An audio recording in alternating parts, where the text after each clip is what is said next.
une délégation de chefs d'État de la région, conduite par Ellen Johnson Sirleaf, la présidente du Libéria, mais également la présidente en exercice de la CEDEAO.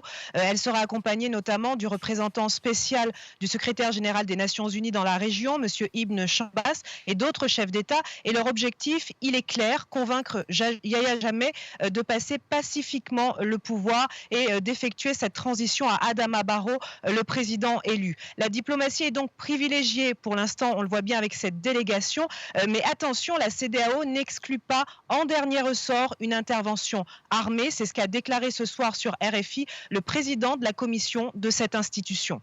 De son côté, le Conseil de sécurité des Nations Unies qui se réunissait ce lundi sur le cas de la Gambie, presse également de son côté Yahya Jammeh donc de céder le pouvoir à Adama Barrow, d'effectuer la transition sans condition et sans délai.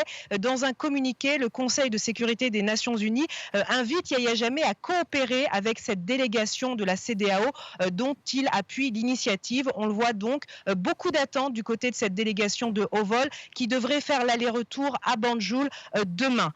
L'opposition, sans doute donc forte de ce soutien de la communauté internationale, a haussé le ton aujourd'hui. Adama Barrow, le président élu, a appelé lui aussi Yahya Jammeh à céder le pouvoir immédiatement et à renoncer à ce recours devant la Cour suprême que Yahya Jammeh veut effectuer.